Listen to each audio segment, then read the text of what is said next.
Det vi gerne vil med Gamborg Bryghus, det er at være det sted i lokalsamfundet, hvor vi binder folk sammen. Det er det sted, hvor folk har lyst til at være. Det er det sted, de har lyst til at opholde sig, tage sine venner og familie, børn og børnebørn med. Vi har en rigtig bred palet, og så kan vi lide at lege med smagene også. Vi har også en masse øl, som man ikke kan smage andre steder med de her tilsætninger, vi laver, både med lige fra frugt til alt muligt. Folk skal besøge Gamborg Bryghus, fordi de ønsker at have en uforglemmelig aften. Vi har masser af godt øl. Vi har som regel 10, 15, 20 haner kørende. Vi har altid god stemning, og vi har ofte live musik. Sidste år der vandt Gamborg Bryghus 3 priser for vores øl igennem Untapped Awards. Vi vandt guld for vores American Brown Ale. Vi vandt sølv for vores Octo X Blueberry Vanilla Marshmallow Lassi Gose, som i øvrigt var vores første sour nogensinde. Vi vandt sølv for vores Dark Winter Double, som var vores første double nogensinde.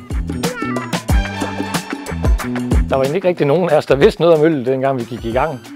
Så vi har haft en vanvittig stor opgave også med at skulle hjemmestudere. Alt det vi egentlig har lært, det har vi lært af os selv. Som Stefan siger, han har nærstuderet YouTube, alt hvad man overhovedet kan. Jeg har også set en masse på YouTube af, læst bøger derhjemme, og det er egentlig den vej igennem, vi har det meste af vores viden fra. Og så er det også igennem collabs med andre bryggerier også. Vores navn det kommer fra, dengang vi var håndbryggere. Vi startede ude i min garage, så derfor var det helt oplagt, at det bare skulle hedde Gamborg Bryghus. Vi synes, det klingede rigtig godt. Vores etiketter er ret genkendelige.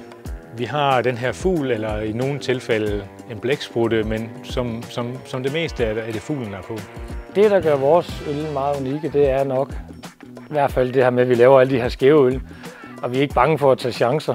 Den mest crazy øl, vi har lavet til dato, det har været Octo X Triple Dark Berry Vanilla Marshmallow Lassi Gose.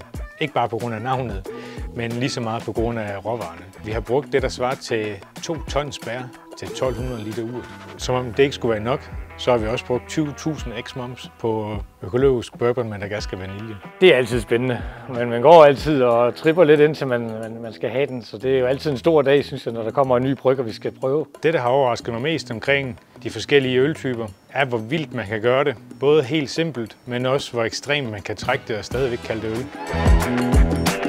Jeg hedder Danny, og jeg er medejer af Gamborg Bryghus. Min rolle her i firmaet det er, at jeg står for brygge. Mit navn er Stefan.